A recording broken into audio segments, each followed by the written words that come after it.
Der Morgen in Chiang Mai ist erfüllt von weißem Sonnenlicht und grüne Bambus- und Teakwälder erstrecken sich mit einem vertrauten, friedlichen Anblick über das Tal.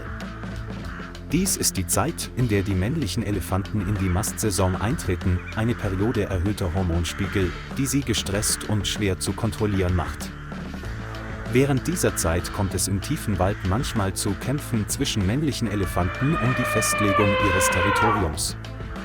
Ein großer Elefantenbulle geriet bei dieser Auseinandersetzung in eine ungünstige Lage und wurde schwer verletzt. Nach diesem Vorfall verließ es stillschweigend die Herde und verschwand in dem weiten Wald. Viele Tage lang musste der Elefant durch Wälder und über steile Hügel wandern, um einen Platz zum Ausruhen zu finden. Die Verletzungen hatten es müde gemacht, seine Schritte waren langsam und kraftlos. Jedes Mal, wenn es versuchte aufzustehen, schwankte es vor Erschöpfung. Die Nahrungssuche gestaltet sich auch deshalb schwierig, weil es nicht die Kraft besitzt, Bäume zu brechen oder Bambussprossen auszureißen. Am 5. Tag begann es, in das landwirtschaftliche Gebiet in der Nähe eines kleinen Dorfes zu wandern. Es benötigt Wasser und Schatten, aber sein wachsender Körper hindert es daran, sich weit fortzubewegen. Schließlich, am 7. Tag nach seiner Verletzung, legte es sich am Rand des Zuckerrohrfeldes nieder und konnte nicht mehr aufstehen. Ein Bauer namens Somchai, der schon seit vielen Jahren auf diesem Feld arbeitete, hörte plötzlich aus der Ferne schweres Atmen. Als er nachsah, sah er einen großen Elefantenbullen, der still unter dem grellen weißen Sonnenlicht lag. Somchai erkannte, dass das Tier sehr schwach war, es hatte offenbar eine lange Woche ohne jegliche Hilfe gelitten. Er hielt einen sicheren Abstand, beobachtete das Tier aber dennoch genau, um sicherzugehen, dass der Elefant noch lebte. Seine Erschöpfungsanzeichen machten ihn sehr traurig und besorgt. Mehrere andere Passanten blieben ebenfalls stehen und bildeten eine kleine Gruppe von Menschen, die das Geschehen mitfühlend beobachteten. Da Somchai wusste, dass er die Situation nicht mehr kontrollieren konnte, rief er sofort den örtlichen Ranger an. Die Forstwache Chiang Mai erhielt einen Notruf und aktivierte umgehend ein Wildtierrettungsteam. Sie bereiten Narkosegeräte, Hilfsmittel und spezielle Erste-Hilfe-Sets für wilde Elefanten vor. 3 Ranger, darunter Arton, Kit und Precha, sowie 2 Tierärzte stiegen schnell ins Auto. Sie rannten durch den Wald, wobei das weiße Licht unaufhörlich durch das Bambusdach schien und helle Lichtstreifen auf dem Weg erzeugte. Nach ihrer Ankunft hielten sie an, um aus der Ferne zu beobachten und sich von der Sicherheit der Menschen und Elefanten zu überzeugen. Sie fanden den Elefanten schwer atmend vor, seine Ohren hingen schlaff herunter und er konnte nicht selbstständig aufstehen. Arton näherte sich als erster, hielt dabei aber einen ausreichenden Sicherheitsabstand ein, um die Reaktion des Elefanten beobachten zu können. Der Elefant versuchte, den Kopf zu heben, war aber völlig unfähig, aufzustehen. Seine schwachen Bewegungen ließen erkennen, dass es eine sehr schwierige Woche hinter sich hatte.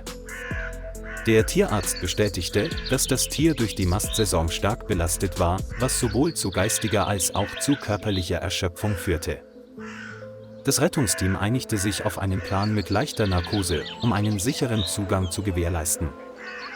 Allen war klar, dass schon eine einzige Panikreaktion die Situation gefährlich machen könnte. Der Elefant lag auf der Seite, seine Augen müde, aber noch halb geöffnet, als suche er nach Hilfe. Die Menschen standen am Rand des Feldes, hielten den Atem an und verfolgten jeden Schritt der Vorbereitungen der Ranger. Signalisiert den Beginn einer sicheren Narkoseeingriffs. Der Tierarzt nimmt das Gerät, lädt das Medikament ein und begibt sich in die entsprechende Schussposition. Der Betäubungsquell wurde präzise in die dicke Haut an der Schulter des Elefanten geschossen. Es zuckte reflexartig leicht, konnte aber aufgrund der Erschöpfung der vergangenen 7 Tage immer noch nicht aufstehen.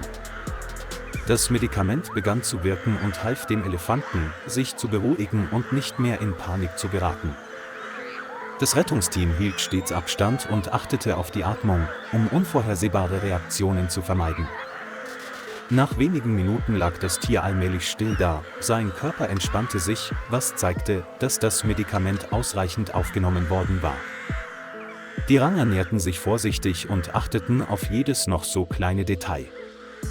Sie klopften mit einem langen Stock leicht dagegen, um die Reaktion ein letztes Mal zu überprüfen. Sobald sichergestellt war, dass das Tier ausreichend betäubt war, leiteten sie sofort lebensrettende Maßnahmen ein. Der Tierarzt begann eine Ganzkörperuntersuchung, um das Ausmaß der Verletzung festzustellen, ohne dabei sensible Details zu beschreiben. Sie helfen dabei, die beschädigten Stellen mit einer speziellen, vollständig desinfizierten Lösung zu reinigen. Ein Ranger stellt in der Gegend kühles Wasser bereit, um die Luftzirkulation zu verbessern.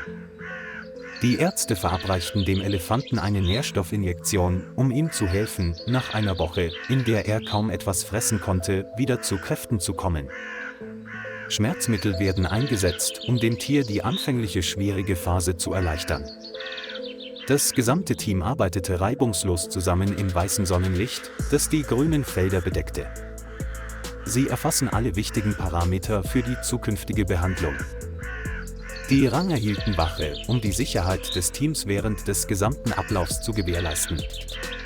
Der Elefant ruhte sich unter einem provisorischen Schattenplatz aus, den das Team zur Linderung der Hitze aufgestellt hatte. Sobald alle Erste-Hilfe-Maßnahmen abgeschlossen sind, bereiten sie sich auf die Aufwachphase vor. Der Arzt spritzte dem Elefanten ein mildes Beruhigungsmittel, damit dieser langsam und ohne Panik wieder zu Bewusstsein kam. Sie zogen sich auf sichere Entfernung zurück und beobachteten jede seiner Bewegungen. Der Elefant begann instinktiv mit den Ohren zu bewegen und langsam den Kopf zu drehen. Seine Atmung wurde allmählich kräftiger, was darauf hindeutet, dass sein körperlicher Zustand besser war als zum Zeitpunkt seiner Rettung. Die Menschen atmeten erleichtert auf, als sie sahen, wie sich die Krankheit unter professioneller Betreuung langsam erholte. Sobald der Elefant wieder stehen konnte, beobachtete das Rettungsteam ihn weiterhin, um sicherzustellen, dass er nicht in Gefahr war. Der Elefant richtete sich langsam auf, stützte sich auf seine zitternden Beine, hielt aber dennoch standhaft das Gleichgewicht. Das weiße Nachmittagslicht spiegelte sich in seinem massigen Körper und ließ ihn dadurch viel ruhiger wirken. Der Ranger zog sich zurück, um das Tier während seiner Erholung nicht zusätzlich zu stressen. Das Tier verharrte einen langen Moment regungslos, als versuche es nach einer stressigen Woche seine Umgebung zu erfassen.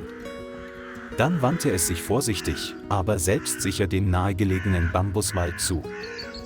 Das Rettungsteam nutzte Ferngläser, um das Schiff zu beobachten und sicherzustellen, dass es sich sicher bewegte.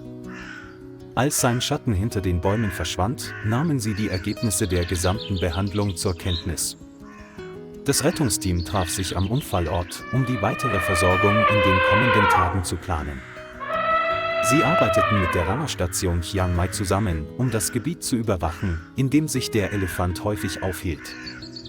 Die Ärzte bereiten Ausrüstung und Medikamente zur Unterstützung vor, um verbleibende Verletzungen gründlich zu behandeln. Alle hoffen, dass sich der Elefant vollständig erholt und bald wieder in seine Herde in den grünen Wäldern Thailands zurückkehrt.